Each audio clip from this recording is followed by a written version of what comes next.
Good afternoon. This is another Books and a Cuppa chat, this time with Lis McDermott, um, a multifaceted author and poet um, from Wootton Bassett down in near Swindon. A little bit of history to Wootton Bassett that I managed to look up on that gorgeous research thing called Google. Um, Basically, it was mentioned in the Doomsday Book, so it's been around quite a while. And also in 2011, because of all the work and the um, community spirit with the repatriation of people from um, Iraq, etc., it was given also the royal name as well. So it's actually Royal Wootton Bassett. We'll learn a little bit more about Lis as we go through. So basically, we're going to do a little bit of introduction, and then Lis is going to read a little bit from one of the books. Then we'll have a further chat for a little while with some questions, and then Lis will read some poetry, and we'll find out a lot of the different sides that Lis gets involved in. And hopefully, this will be enjoyable for all and something you'll learn from as well. So, thank you, Lis, for joining us. Thank you very much. And that's just testing that the technology works. That's good. Yeah, it's good to see you. That's good. So yeah, I literally just did a little bit of work there on Wootton Bassett just to find out a bit of background there.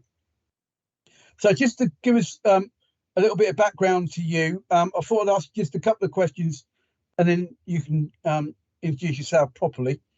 Wanted to basically take you back to your childhood and just to ask whether there was any books that inspired you or authors at that time, and whether there was any teachers at school that might have actually inspired you as well. Just as a starting point, and then I'll let you go from there.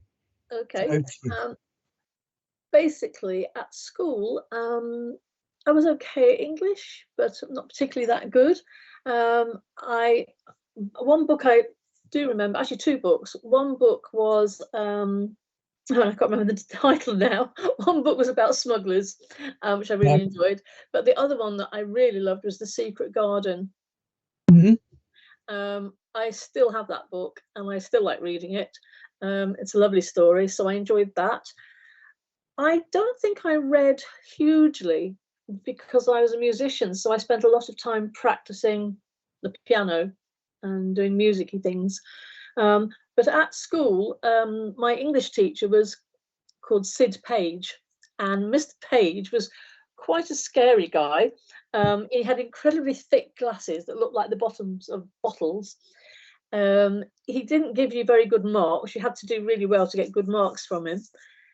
But I remember him setting us, and I mean, we're talking years and years and years ago. I remember him setting us a writing thing where he gave us some different things to choose from, but we had to plan it, and we had to put the plan at the beginning of the essay, the story. And we hadn't done that before. And I actually got a B+ for mine, which for me, from him, was like amazing. I was so excited.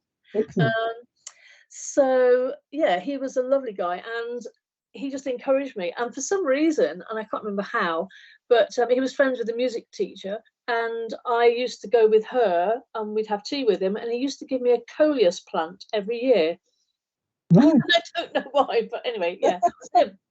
So yeah, so now I am writing. His planning actually was great because I do plan. Okay. So I'm going to ask you that a bit later on about your writing process. So it's good that actually it started early then, that you were actually introduced to planning. Yes. Even go way back then. So there we go. Do you have a set way of writing, or is it sometimes more planned than others? Do you research? How do you actually go about? When I'm writing my fiction, I do plan, although I start with the idea in my head first, and I walk round it with it in my head for months, probably. And my poor friends, I tell them the story, and each time I tell it, to start with, there's bits that I'm thinking, oh, that bit doesn't work. I've got to find how to make that work. And the more I tell it, the more sort of full and organised it becomes. and I iron out bits so that by the time I've got the plot fully in my head, and I need to know the plot works in my head, otherwise I can't start writing. Okay. I'm definitely not a pantster. I'm definitely a planner in that way.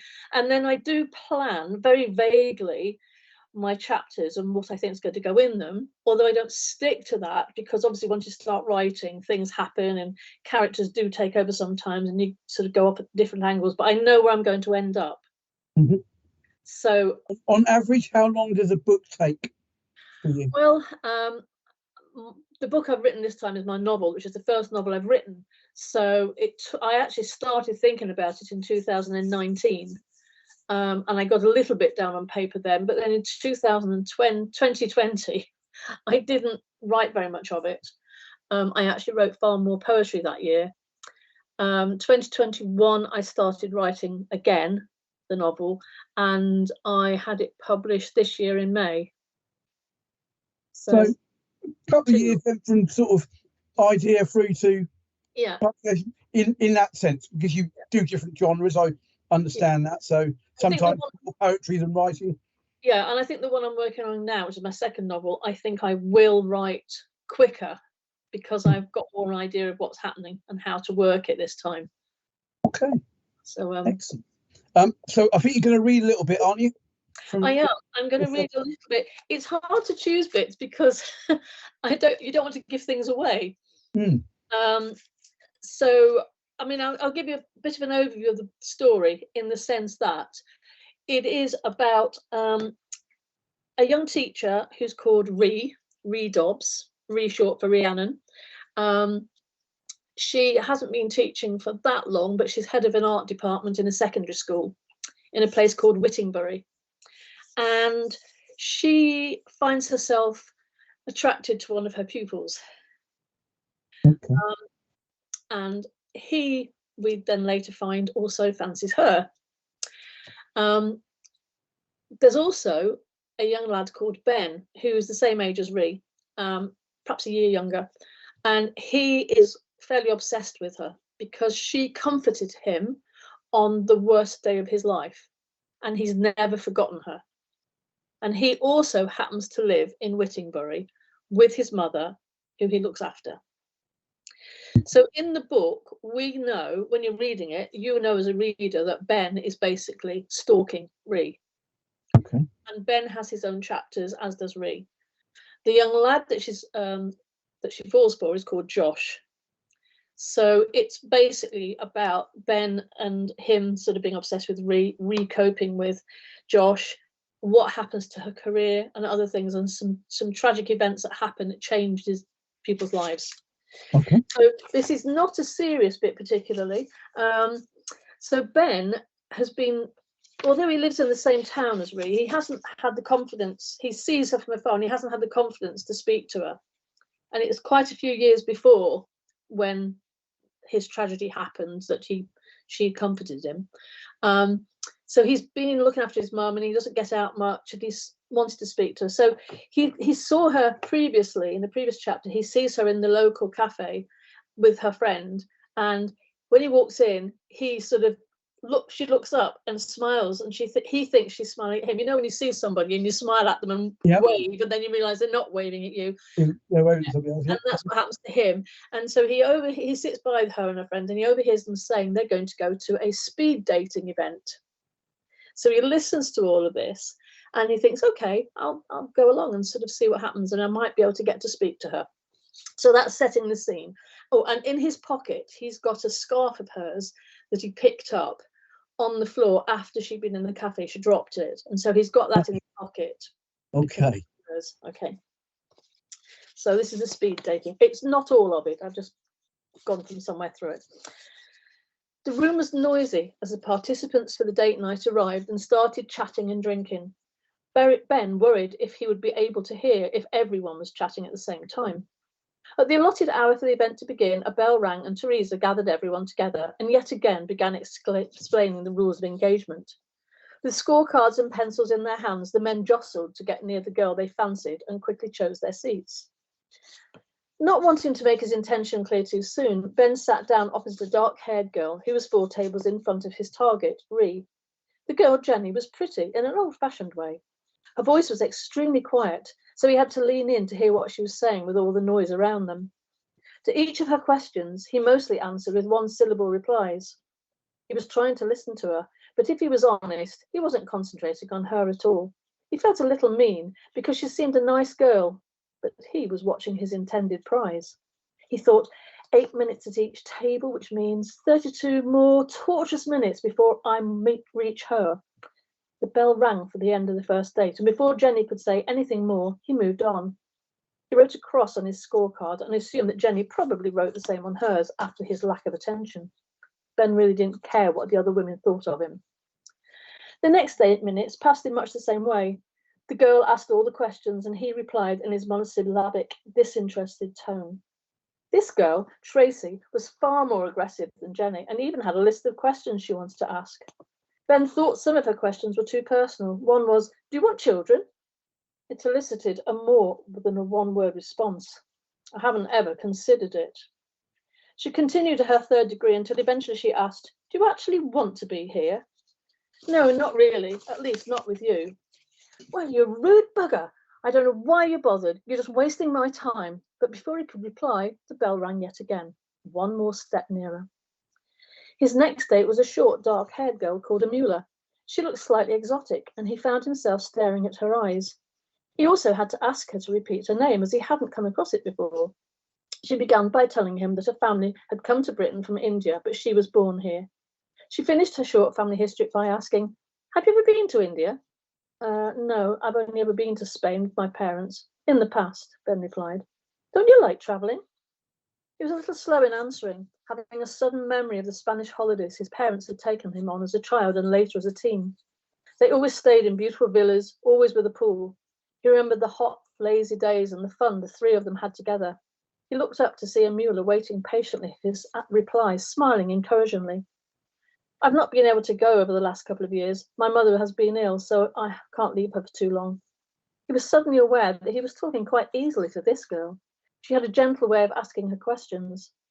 "I'm sorry to—" The bell rang, interrupting what appeared to be an apologetic reply. He moved on again. Only one more person, then he'd be talking to Ree.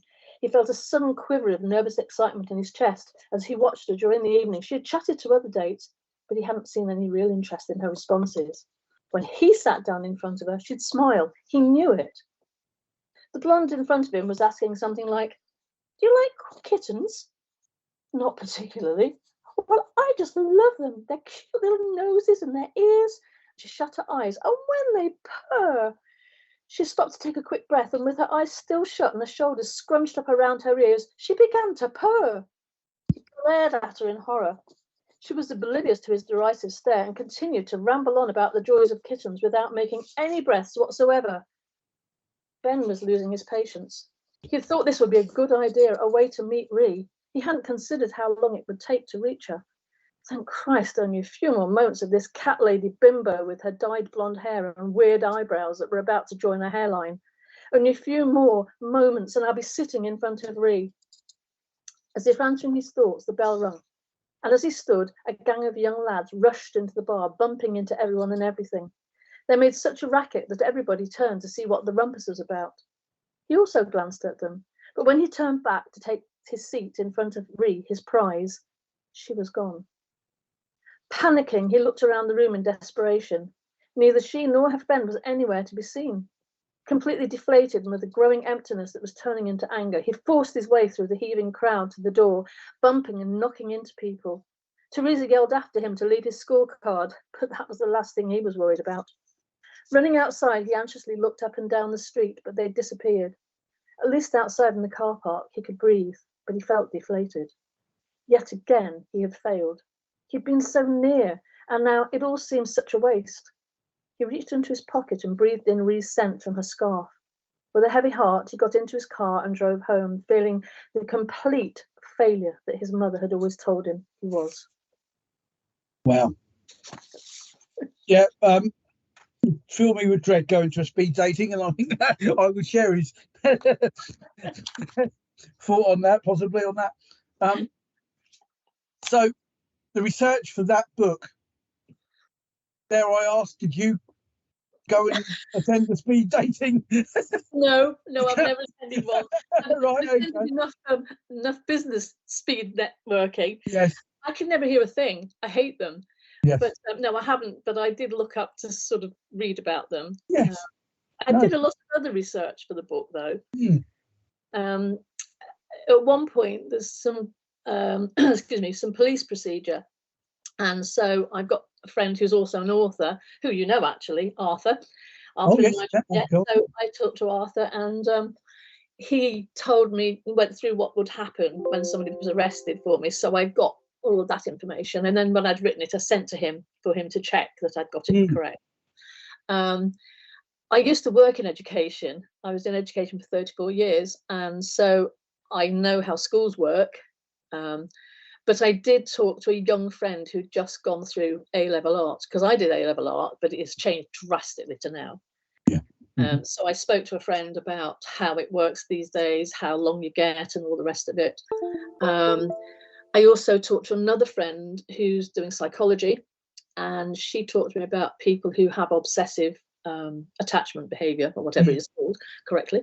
And she told me some interesting things that helped. I have 2 chapters where Ree's best friend goes on holiday in Italy. And she goes to somewhere that I've been to, so I could remember lots of things about the places. But Google Earth is amazing, because you can just go on there and you can walk along the streets. You could gaze down into roads, and sort of places. So that helped me to get an idea of the lie of the land. So there's a lot of research that you have to do, even when you're writing fiction, which I think people don't think about.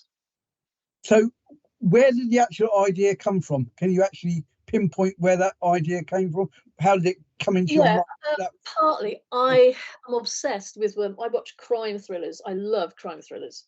I'd love to be able to write a crime novel, but I'm not sure if I could, because I think the plot needs to be so tied up and be so complicated. I don't know if my brain would cope with that. But I think I love watching there's Walter Presents on TV, and they do loads of foreign thrillers and stuff. I think I was watching something on there somewhere, and there was a stalker, and the stalkers are always made to be really horrible from the beginning.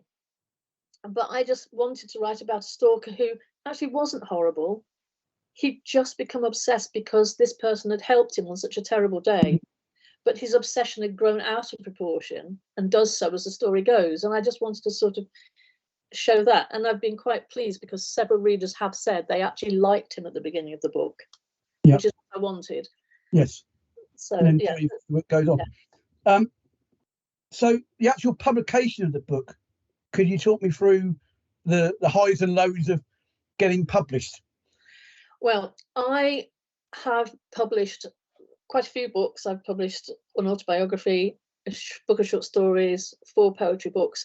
All of those, and before those, I actually did some when I was in education. But all of the recent books, I actually published through an author in Wales. One where he actually worked differently to the author publisher I'm with now. He did it whereby you didn't pay him a lot up front, but he took a percentage of your royalties, which I was quite happy about, because I just wanted to get published. However, very sadly, during lockdown, his business has closed. Okay. Like I think a lot of people's businesses, very sadly. So I then met another lady in Bristol who has a publishing house, and they do the hybrid publishing, where you pay them to do all the things that a traditional publisher would do. Okay. So I submitted in between times, she asked me if I would mentor some of their writers. Okay. Which is a different thing. But so when I sent my manuscript into her, I was thinking, this is going to be so embarrassing if I get a letter back going, you need a mentor. Yes. Can you imagine? So anyway, I sent the thing in, and they have a copy editor who reads through it, and the copy editor reads it for sense and the sort of the whole everything really. But they're looking at the shape of the story, the style of your writing, and is all of that okay? And I was really pleased that she came back. I'm assuming it was a she, with the fact that it didn't need a lot of change to style and things. It was mostly grammar and punctuation, which I own up to. So that was good. Then I had to let them know what sort of cover I wanted, and I'd got an idea. And as I used to be a photographer, I did a mock-up of a similar thing in Photoshop to show them. And they came back with my cover, which is absolutely amazing. And the first cover they came back with, for me, that was it. Right, good. I love it. So you're able to transfer it over from the old publisher to the new publisher without much issue, or the other things, the other stuff I've written, no, the other stuff right. is now on Amazon as self-published. Okay. So all of that is just under my name, self-published, but this book is under the new publishers, who are called Silverwood. Right, excellent. Well, we'll put some links at the end on YouTube and so forth, so people can go and find the book and hopefully order it. So you said you're starting on potentially on a second book. I am. Yeah. Is that a follow-up to this, or is it a totally changed again? It's a totally different one. It's based on something that happened in 1915. Okay. So my mother's, I'm not quite sure what he would be, this guy, in relation to me. My mother's father's brother. Okay. So I don't know if he's a great uncle or quite what he is, but anyway, he was on the Lusitania. Right. He died. His wife lived. And I've got pictures of him, and I've got a picture of who I think is his wife. I'm not sure. And I've always sort of wanted to write something about that, but I'm not a historian. So I didn't really want to write a historical novel. And I kept thinking about it, and I had this idea of how I'd write and different things. And then it's all been quite serendipitous, because I was looking up about the Lusitania online, and up popped a Facebook group for relatives and researchers of the Lusitania. So I joined it, and I had to tell them who my relative was. They put up loads of information. Some I'd seen, but a lot of it I hadn't, including a letter that the auntie, the wife, had written by somebody else, because she was too ill to write it, but it was her words, to a mother of somebody else who'd been on the boat, and they'd not found him. Right. So I've got lots of sort of information about that. And what I wanted to do was write a story, because I know that the wife lived until about 1958 in London, though. So I wanted to write about somebody moving into her house and being haunted by her. Right. Okay. And I've spoken to a friend who's actually a medium, and the idea being that she can't rest because Will, who's her husband, isn't on the other side where he should be. He's hanging around, but she doesn't know why. Okay. So it's a sort of a bit of a mystery while they how they try and find out why she's still there, why he hasn't joined her, and that sort of thing. But it's also the idea of their love story, because after he died in 1915, she lived alone by the sea, and died alone, didn't ever marry anybody else, didn't have any children, and her enduring love for him, sort of thing. Yes. No, that sounds a lovely idea for a book. I look forward to seeing that. Yeah. So you touched on the mentoring bits. We might as well cover that now before we talk poetry. Okay. So this new publisher asked you to mentor. So basically going back to, in a way, I suppose, part of what you were doing in education, teaching in a way, isn't it? It's a sort of coaching scenario, I would guess. So is there a particular sort of genre that you're mentoring, or is it literally whoever they suggest for you to work with? I have ended up mentoring quite a few people who are writing their memoirs, which I really enjoy. Okay. And the publishers don't pay me at all. What happens is, if I work with somebody, then they pay me. I don't charge loads, but they pay me for my time when I'm reading through and giving them feedback and stuff. Okay. And two of my ladies have actually published their books, their memoirs. Right. Two more ladies are about to publish at the beginning of this next year. Right. I've got a huge range. It's fascinating. I've had people writing about growing up with sort of horrible parents. People who were growing up in a particular community, sort of Jamaican community in Bristol, Right. somebody who's in Israel, who in Jerusalem, who was educated in this country. He's now a PhD vet. Wow. Okay. Um, I've got my best friend is a journalist, and she's written about the beginning of her business and her life. I've got two ladies that are writing novels, and excitingly, I've got two ladies who if I'm going to be well, actually, I shouldn't perhaps say this, but never mind. I've been working with somebody in a competition, and there's two people that I'm hopefully going to be working with who are really exciting in the future. So excellent. Yes, I shouldn't say who they are yet because no, not give the story away completely on that yet. No. You've mentioned you've written an autobiography. Yeah. So I thought we'd just finish on that one before we talk poetry, if you don't mind. I think it's a lovely thing, but I want you to explain how it came about and why you felt it worthwhile doing it. And I'll leave you to describe it a bit. Yeah. We wrote our autobiography not because we're famous, obviously, but on paper, I'm actually 12 years older than my husband. And on paper, we shouldn't have met because I grew up in Leicester, old parents, sort of fairly middle class. I went to college, music college, then I went to teacher training college, and I was a schools advisor and an inspector and all of that sort of professional stuff. Conrad, my husband, was born 12 years later than me, to Jamaican family living in Birmingham. He left school at 16. He's very dyslexic, and he didn't get any support for his dyslexia when he was at school at all, from his parents or school. It wasn't as recognised in the 60s. And we met clubbing, right, because we both love soul music.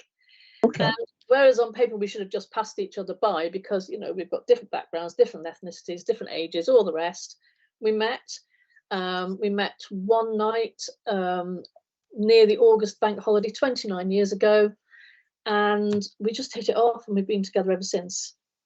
And we wanted to write because some of my girlfriends go, I've been asked that by somebody younger. Should I go? And I'm like, oh, hell yeah. Why not? And then people go, oh, well, I've been asked that by somebody and he's not English. What do you think? So it's to say it doesn't matter who you fall in love with. You fall in love with the person, and what colour they are, what their background is, that doesn't really matter. And if you two are happy and your life together is happy, and it doesn't matter what anybody else thinks, it's your life. So it's called Mixed Feelings. And I think the tag thing is true love doesn't care about age or ethnicity. Yes, true. No, lovely. So we'll quickly cover. How did you find the writing process between the two? It must have been quite difficult for Conrad to write traditionally, I would think. He didn't write. Yes, he didn't write. Right. Because he tried writing, but he finds it difficult writing because I think he can't get his ideas out of his head onto paper quick enough. Okay. He can read perfectly well, but his spelling is sometimes a bit weird. But it would slow him down. So what we did in the end, I bought a dictaphone, and I'd just say to him, talk to me about. And when we first did it, we were in hysterics because I said, tell me about Christmas. Oh, what do you want to know? I said, well, I don't know. I wasn't there. Tell me about what happened when you had Christmas, And it was quite funny, And he just spoke it into a dictaphone. And because when he was speaking it, he stopped slowly and he thought about it, how I'm talking now. It gave me time, because I touch type, it gave me time to type it. I tried doing it for myself and I talk too quickly. Yeah. I've done 4 histories, and I find that some people really do talk very fast. So it's very tough, even when you're listening it back at normal speed, to even get it all in there. I've now invested in a sort of transcribing program. It's called Otter AI, and I've used that with a few clients who wanted to send me things, because lots of people don't like writing. And you can just talk into into your phone, into whatever, and then you can transcribe it, and that's fine. Brilliant. So that's how we did it. Yeah, use the resources to help you, which is excellent. Yes. So that's really good. So I'm conscious a little bit of the time, so let's talk poetry. Okay. How would you describe yourself as a poet? I'd say my poetry is very accessible. I don't like writing. I don't like poetry which sounds. When I get to the end of it, I'm like, "What the heck was that about?" Okay. Yes. Yeah. I like poetry that is easy to understand. I think poetry should be that way. I think poetry should be accessible to everybody. Anybody can write poetry. It's about having fun with words, having fun with rhyme, and I love doing it. So sometimes I write rhyming poetry. Sometimes I write in particular forms, which I like the I can't think of the word. I like the sort of the challenge of it. Okay. Bit of form. So yeah. So Right. I'm doing So it. what are you going to read for us? Right, if I've got time, I've got 3. So one is, this is the first one, and this is one of the first poems I wrote, and it's called "What Should a Spouse Look Like?" Okay. Okay.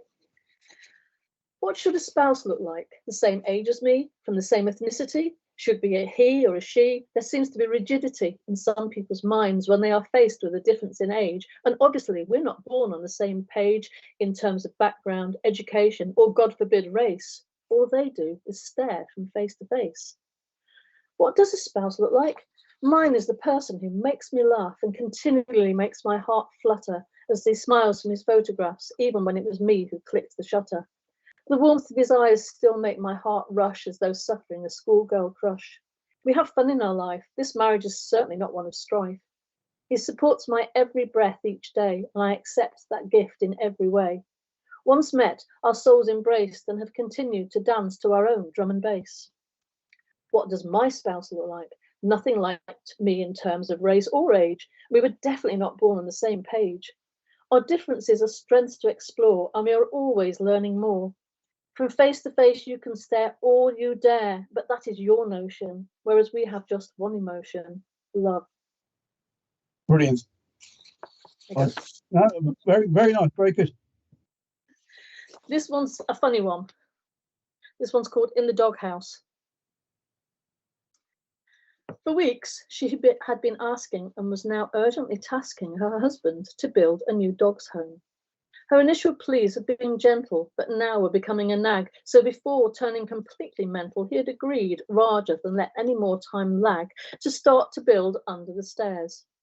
He was thinking a Harry Potter-style abode was an extravagant hut for their little mutt, but at least it would be one of a kind, the only one in their road.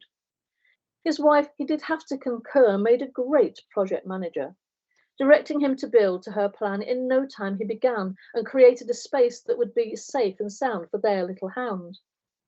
Having not yet met their little pup, the idea of locking him up seemed cruel and not at all within the dog kennel's rule.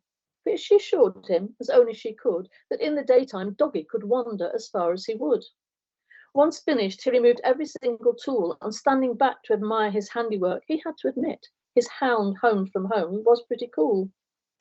His wife pointed out a large nail left in the cage at the rear. Pop in and get it, can you, dear? He crawled back into the space, heard the click of the metal lock behind him, then turned to see her face, awash with a satisfied grin.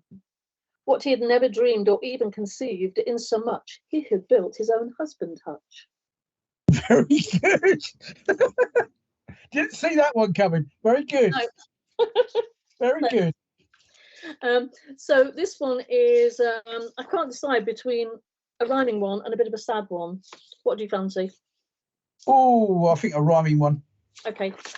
So this one is about autumn, and it's got a specific rhyming pattern where in each of the verses you have 3 lines that rhyme and one that doesn't. So. Okay.